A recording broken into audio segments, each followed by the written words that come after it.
What's up, guys? Jay Thorpe, Flexwork Fitness, and today we're going to talk about another book review. This one is great whether you're a trainer, whether you're somebody who's just trying to improve your performance, whether you're an athlete, whether you're just a recreational workouter, and you just want to make sure you're doing things safely. This book is called The Squat Bible. Okay, this is by Horschig. I think it's how you say his last name. Not entirely sure, but he, I think, runs or owns Squat University. And this book opened my eyes a lot on the squat movement. It was something that I thought I had a good understanding of, even as a trainer, but I really didn't know all the little nuances that will actually help to improve the athletic ability of people and also to make sure they're doing it a little bit safer. So just go over a couple of the key points. One of the things he really talks about is that when we do our training, a lot of times we will sacrifice doing the exercise correctly in order to try to improve athletic performance. So like we'll have people really loading up on like the 90-degree squats and not really looking at all the little compensatory patterns that they have. And when we're doing this, we're actually increasing their risk of injury. And he talks about, he's saying, how is it that these athletes are getting stronger, faster, but they're getting hurt at the same rate, if not more than previous years. And so he talks about really the importance of doing things in a corrective aspect.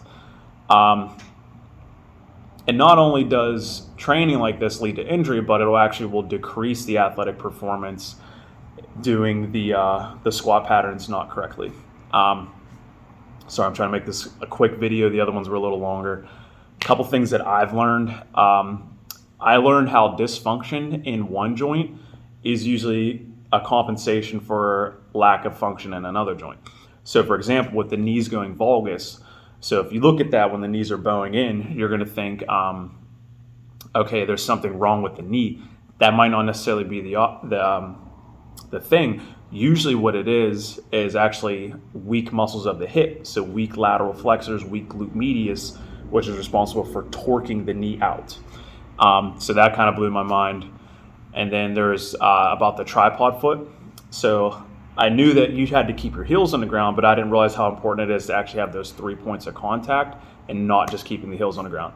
The heels coming up is usually what people tend to do mostly.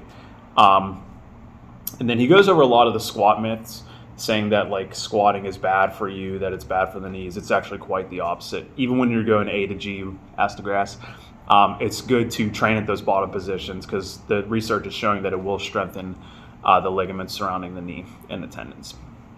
And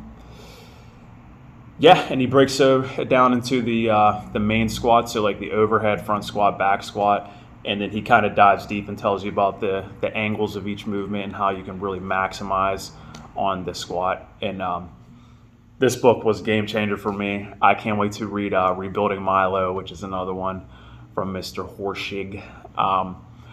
So book review, Squat Bible, Horschig. He also, like I said, has the Squat University YouTube channel. He's on TikTok, and the information on there is invaluable. All right, so that's my book review for the Squat Bible. Just a couple key points that I've got, and I highly recommend everybody reads.